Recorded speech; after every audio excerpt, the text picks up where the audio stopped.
right, we're gonna let's take some questions, and my only rule, you guys will handle the questioning, but my rule is if you're left, you get to go first, because it's more interesting and more fun. Do you dare? That's it. Hi. Hey, how's it going? Is this on? Okay.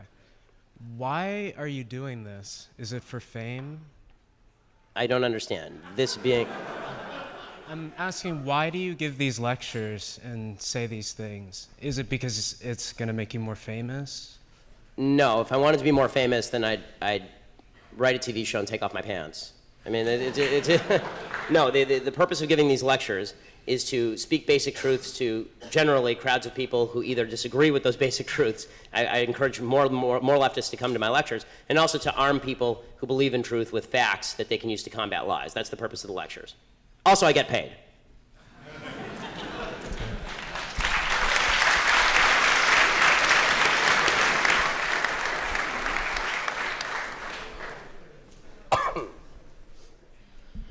What's going on, Ben? Love your program, love all that stuff. Oh, thank you, I appreciate it. Absolutely. I think as kind of a millennial conservative, constitutional conservative, one of the biggest threats and one of the hardest things to respond to from people on the left is when they talk about the utopia of the Nordic countries, because they are oftentimes armed with a lot of facts in regards to the efficiency of their public programs and things to that effect. So how would you recommend responding to those claims of the utopianism of the Nordic countries? Okay, so the first thing that's important to notice about the Nordic countries is that the Nordic countries are, by and large, extraordinarily ethnically homogenous. So they're not comparable and culturally homogenous as well.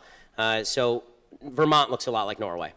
Right? Bernie Sanders' philosophy works in Vermont and it works in Norway, but it only works for a temporary period of time because Vermont doesn't have its own defense budget, and really neither does Norway. Right? We've been paying for the Nordic countries' defense budgets for a long time. Also, it's worthwhile noting that the taxes in these countries are extraordinarily high, and the countries are going bankrupt anyway. So for about a 15-year period, 20-year period, the Nordic countries have been experiencing extraordinarily slow growth, which has led them to actually elect more right-wing governments on economics and deregulate their economies, because it turns out people don't like paying twice the amount that it costs for a normal car.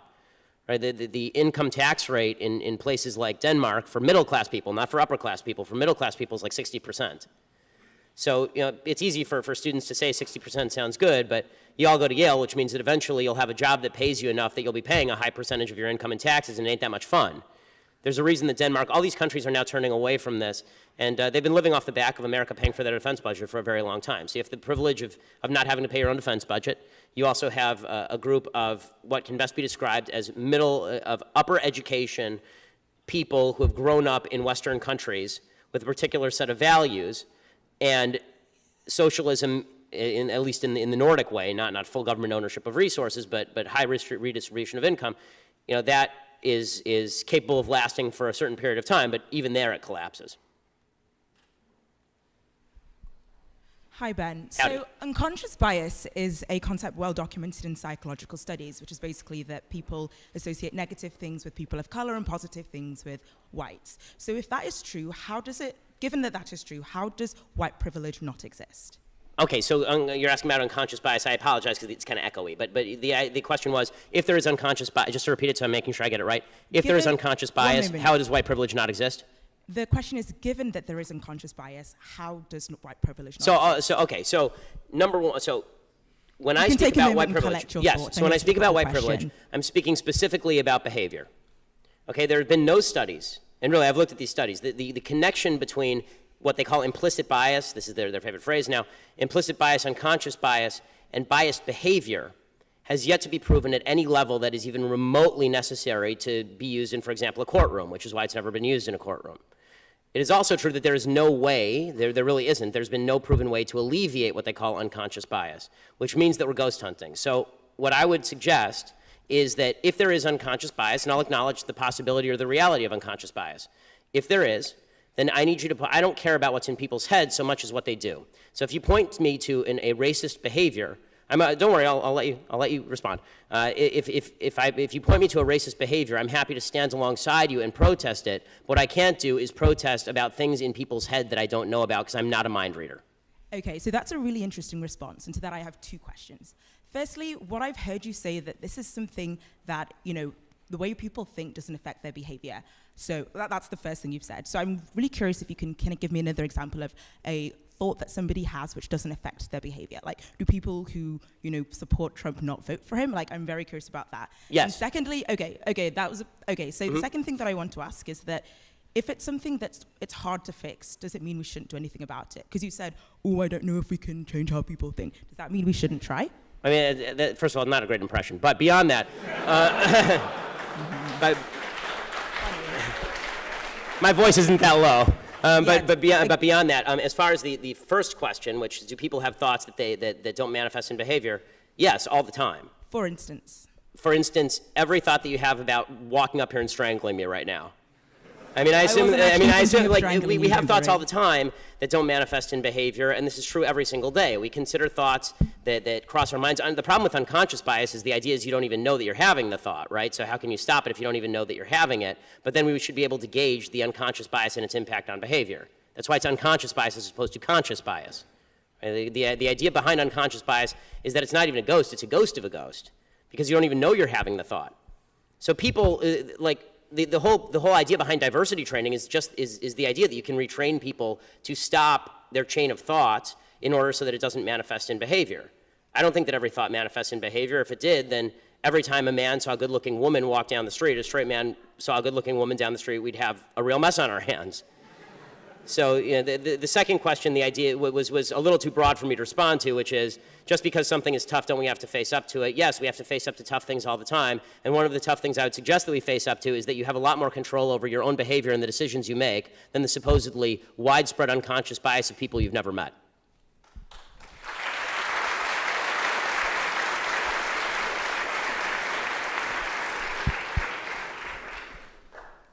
Hi.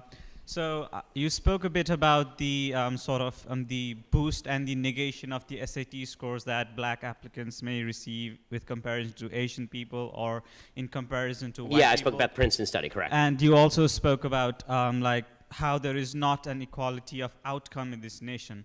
So with regard to this... No, there is inequality of outcome. Yeah. There's no inequality of opportunity, yes. Yes. In the sense that there's no government obstacles. They're inequality, just to clarify before you finish the question, I promise, I'll let you finish. When I say there's no inequalities of opportunity, I obviously don't mean that we are all equally situated. I will never be an NBA basketball player. It's never going to happen. Although I could probably make the Lakers roster, they're that bad, but go ahead. Given that you contend that there is an equality of opportunity in this nation, do you think it is right for the government to pursue, or for federal cases to say that in some cases policies like affirmative action targeting certain ethnic groups are correct, and doing this, does it acknowledge white privilege, or do we should just leave this sort of policies totally out even though there is inequality of outcome? No, so my answer about affirmative action and government policies that are meant to rectify these inequalities of outcome, no, I'm very much opposed to those. If you have two people who have equal SAT scores, and one of them happens to have had a bad childhood with obstacles to overcome, and one happens to have grown up in a very rich household, then that's an actual factor that has to be taken into account. But if somebody gets an SAT score that's 200 points below somebody else, and the only differentiating factor is their race, that's racism. I mean, I remember a few years back, there was a story in the Wall Street Journal about an Asian kid who got like a 1510 on his SATs when it was out of 1600, and he grew up extremely poor, single mother, it was a rough neighborhood, so he had to study in his closet for fear of gunshots and all this stuff, and he applied to Yale, didn't get in, and he didn't get in because he was Asian. If he'd been black, he would have gotten in. I mean, that sort of stuff is just racism pure and simple. I don't understand why Colin Powell's kid is not worse off than that Asian kid was. And we're all differently situated, so let's look at each other as individuals. There's some black people who have it really bad in this country. There's some black people who have it really great in this country. There are a lot of white people who have it really bad in this country. There are more white people on food stamps than black people, by a large margin. There are more white people on welfare than black people by a large margin, which is not to suggest that black people are not on average poorer than white people, because they are. But we're going to be in a much better position to do justice when we stop focusing so much on the perversion that's known as social justice. Social justice stands in direct contravention and opposition to justice. Justice is about you take action, you get what you deserve. Social justice is about you take action, and we may or may not give you what you deserve based on what we think your social group deserves. And that's evil. That really is. I mean, the idea that we're going to not judge the individual, we're instead going to judge what is most apropos for society based on the group to which you belong, and in some cases to which we arbitrarily place you, that's actually evil. The social justice is another word for redistribution of outcome and unfairness. Justice is a word that doesn't need a modifier. Like the word good doesn't need a modifier. Social justice doesn't need a modifier. You add social to it, you're detracting from the original word. Good evening, Mr. Shapiro. Thank you for coming down.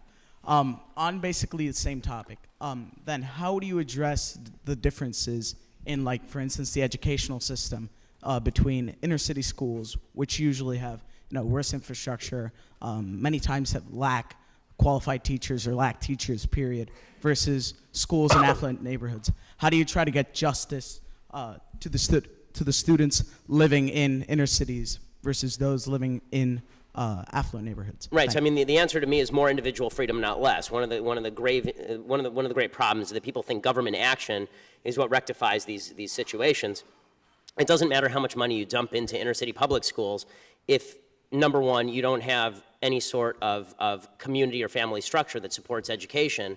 And this isn't just true of black communities. It's true. There's J.D. Vance's Hillbilly Elegy is a really worthwhile book. You should read it. It's all about a kind of downtrodden white communities in Ohio, and they have some similar problems to a lot of inner city black communities. The solution here is twofold. One, give parents more choice in where they send their kids to school, and two, a reversion to an actual belief in parental responsibility, because the truth is that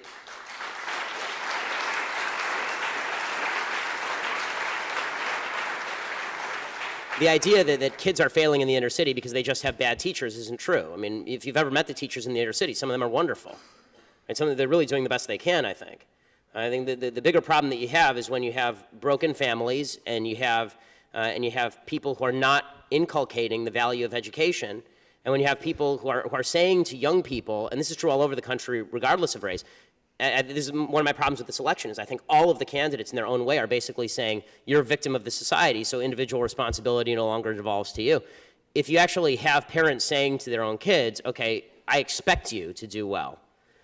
I expect you to get an education. It's not a suggestion, it's an expectation that you're going to work hard. Then there really is, that's the only way that this is ever going to get solved. Parents are I have my own kids, I'm the one, in the end, even if there are no, I'm not going to send my kid to public school. I'm going to send my kid to private schools because the public schools in my area are a failure. LAUSD spends about $10,000 per student per year, and it's the worst school district in America. I'm going to send my kids to private school, but even if there were no private schools available, my job is educating my kids, just like my job is feeding my kids. My job is to take care of my kids. If I do nothing else in my life, taking care of my kids is my sole responsibility, and people who fail to recognize this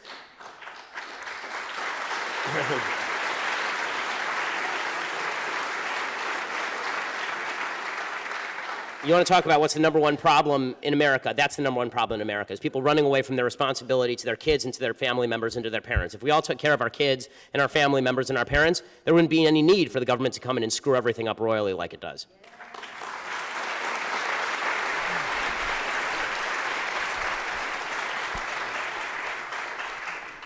Hi, Ben. I'm not a Yale student, but I'm down here because I was interested in the presentation. The question I have is related to affirmative action, and it's a topic that I don't think is discussed often. And the topic is such that, you know, me seeing affirmative action at universities and in the workplace, I work for the state of Connecticut where we have an affirmative action department, and some of the hiring is based upon race. And the thing I don't hear discussed is basically the downside of this being that, you know, for myself, anytime I'm looking at people maybe applying for jobs or getting things, or me selecting a physician or a lawyer or something, this question is coming to my mind, and I don't think it's fair for me to have this in my mind, but it's like, well, are they where they are because of some policy like affirmative action? Is that how they got to be where they were, or are they really qualified, whether it's a pilot, a lawyer, anything like that?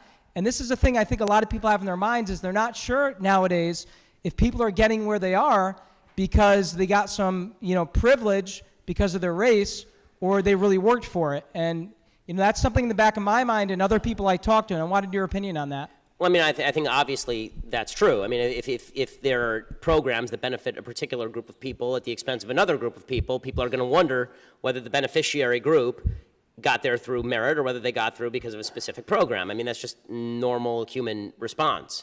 Does that mean that the person actually got there not because of merit? Of course not, and that's not what you're saying.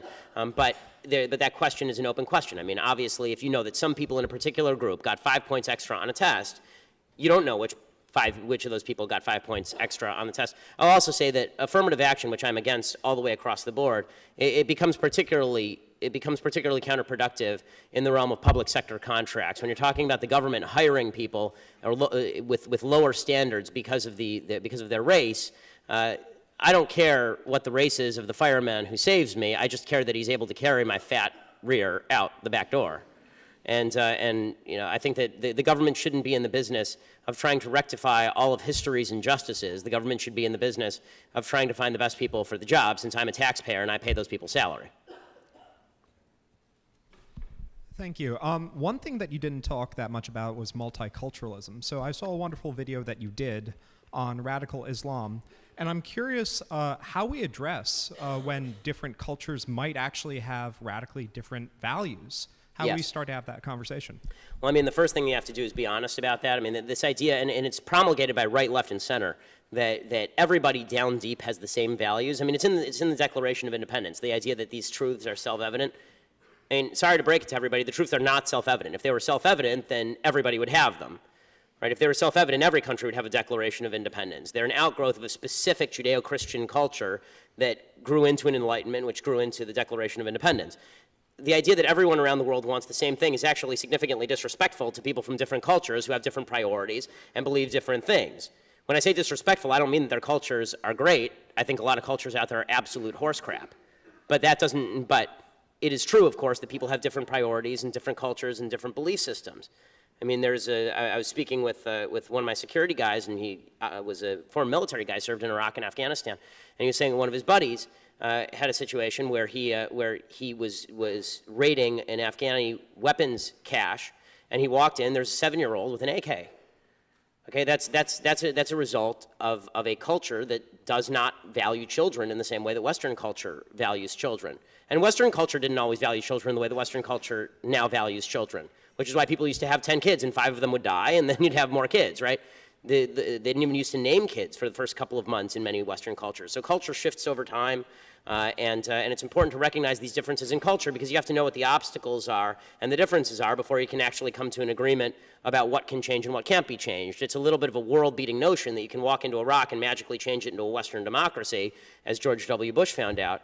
And it's also a bit of foolishness on the part of the left that any person from any culture is necessarily going to hold the same values that we are. When people say, everybody loves their children, well, it's hard for me to say everybody loves their children when I see pictures of a Hamas terrorist strapping a suicide bomb at a 3-year-old. I don't think that person loves his child. I think I like his child more than he does, probably. We just have time for a couple more, so. How's it going, Ben? I have a question, kind of a legal question that's in the news lately. Colin Kaepernick doesn't want to stand for the national anthem. Uh-huh. And I'd like to bring ESPN fired Kurt Schilling for having different opinions that they wanted to promote. Yes.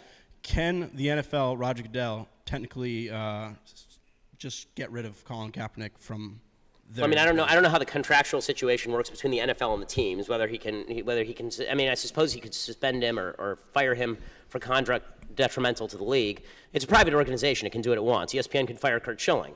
You may disagree with their decision to fire Kurt Schilling. I did, but I think that the idea that the NFL is somehow barred from doing that is silly. Now, do I think the NFL should get rid of Colin Kaepernick?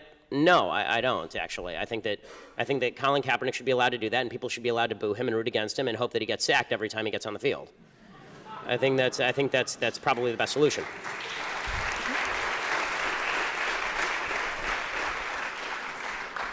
Hi, I just have a couple of questions of clarification. So, Sure.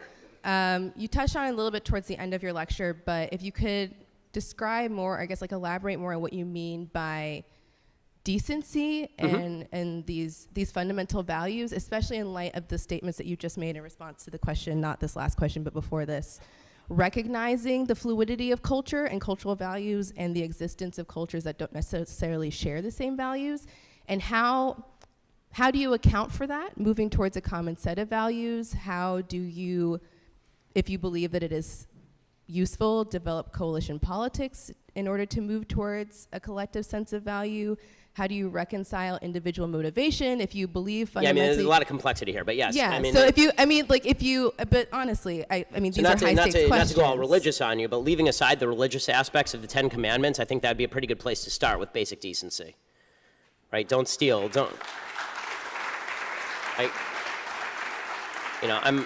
I'm a deeply religious person. I'm an Orthodox Jew. I don't think that it's mandated that everybody believe in God, obviously, and I think that, and I understand the arguments for atheism. That said, I think that, basic values that we in Western civilization tend to share, things like you don't get to kill people, you don't get to kidnap people. I think that values that have developed later, anti-slavery values, for example, that are a later breaking development from Western civilization, but have roots in Judeo-Christian civilization. Those are values that are fundamental values of decency. The ones embodied in the Constitution seem to me to be good values. Like, I don't get to harm you because I don't get to use the government as a club against you because I disagree with what you say. I don't get to use the government as a club against you because I disagree with your religious practice that doesn't infringe on me. I have sort of a John Stuart Mill view of interpersonal decency when it comes to governmental intervention, and that is I get to wave my fist around as much as I want so long as it doesn't hit your face. I just wonder about the slipperiness of that, right? Because that same value system has been used to justify a number of things that I think we would understand to be fundamentally unjust. Well, give me an example.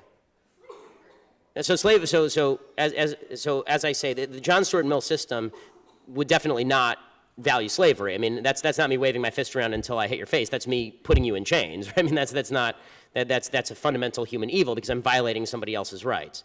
So it's the basic value that originally springs from the notion that we're all created in God's image, and then consummates in the idea that we're all equal under God, and that we all have equal rights under God. That doesn't allow things like slavery, and it fights against things like slavery. Now, where I think that some people get dicey about this, I don't want to lead you here, but I think this is where some people get dicey about this idea, is they say, okay, well, what about the things where I'm waving my fist around and I'm not formally hitting you in the face, but you're getting me upset? So, for example, if you have a private business and the private business decides to discriminate against Jews, right, or decides to discriminate against blacks or against gays, right? What would you do about that?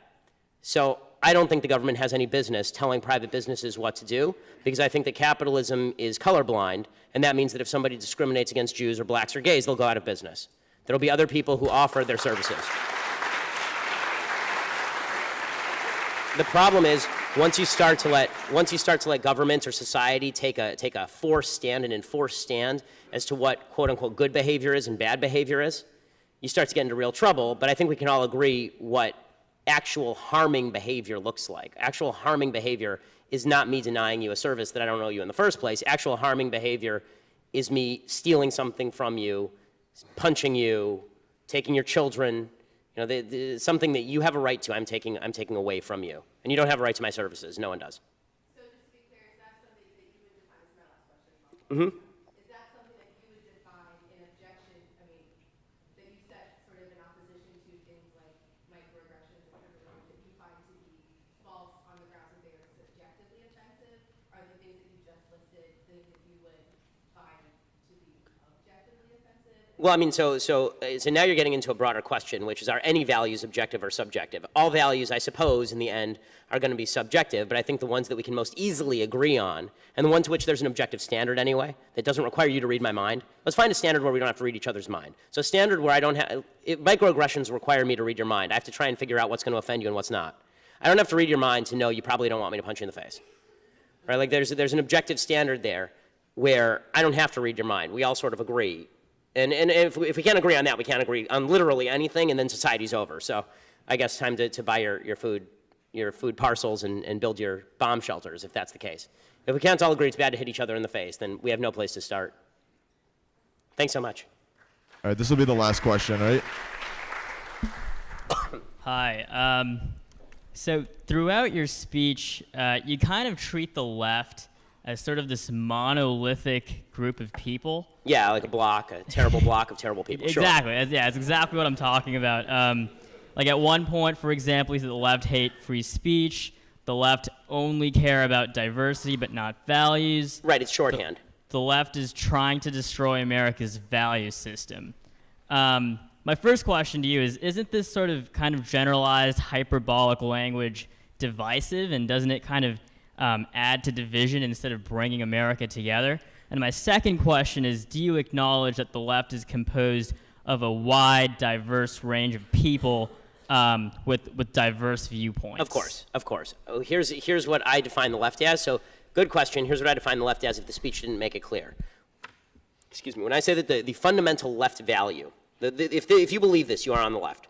If you believe that fairness of outcome is more important than than equality of rights, then you are on the left. That. I mean, it depends on an issue-by-issue case. You may agree with the left, but I don't think that you are on the left. I mean, since I'm the one speaking, I get to make the definition. But that being the case, by my definition, that's what I mean. When you're asking me what I mean when I say the left. Now you're asking me to read your mind and tell you what you mean when you say the left. What I mean when I say the left is the left means people who believe equality of outcome trumps equality of opportunity. Now, if you want to say that there are people who don't believe that who are on the left, you're using another definition, not the one that I'm using, which is okay. I mean, we can talk about your definition. But by that logic, would you acknowledge that there are people who are liberals but who aren't under your definition? That I will of the acknowledge, left? So which is why I specifically don't use the term liberals. I don't equate liberals and leftists. They're not the same. Okay. I think there are liberals who believe what old school liberals used to believe. The whole idea, I may disagree with you, but I'll die for your right to say it. But that's a liberal value. That's not a leftist value. But I mean, this kind of idea of your left.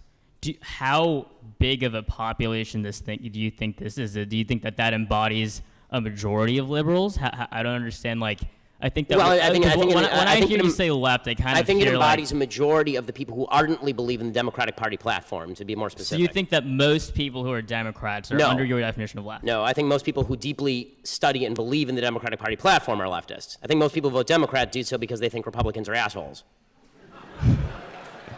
I mean.